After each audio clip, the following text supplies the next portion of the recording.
Hey, what's up, everybody? Dr. Kramer, Hope Upper Cervical Spine Center.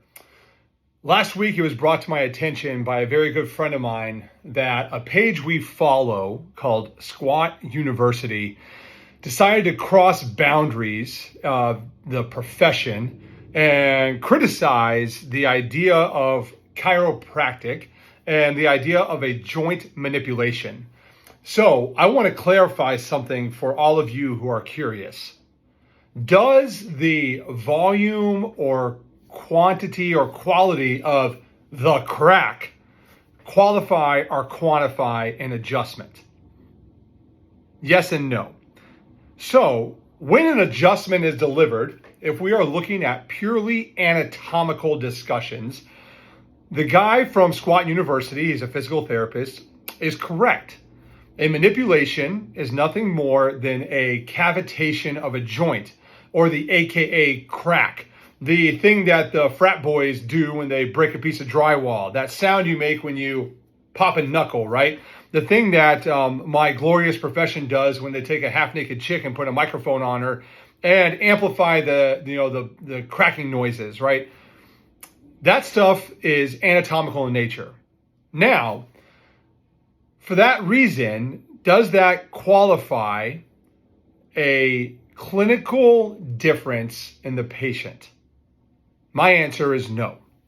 The volume, the quantity, the quality of how many cracking sounds you get is not a quantifiable, scientifically valid measurement for understanding the clinical application of chiropractic care. You see, in the upper cervical office, we follow the ideas or the principles that were manifested by B.J. Palmer when he created upper cervical, when he developed upper cervical, when he deductively reasoned for the idea of implementing a stringent application of a scientific method.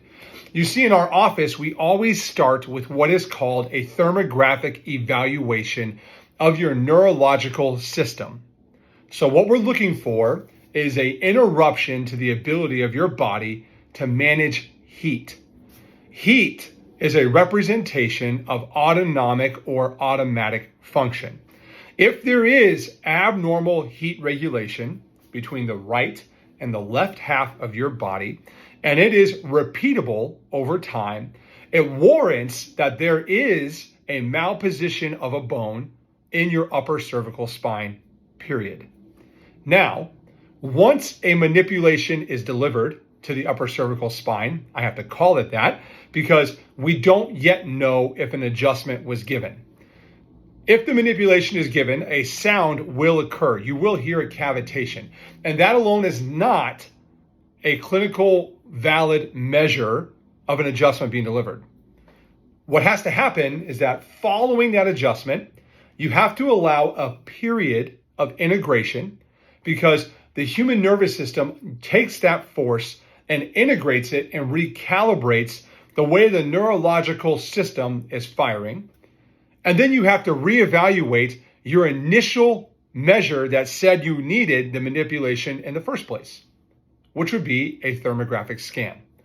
That scan should turn into a straight line showing that you have received a chiropractic adjustment, meaning that you have interrupted and restored normal brain to body communication that was interfered with prior to delivering that manipulation.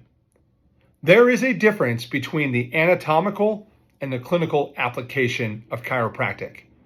When you seek the specific, when you actually deliver scientific results in a scientific application, you are able to quantifiably measure the progress of a patient through care.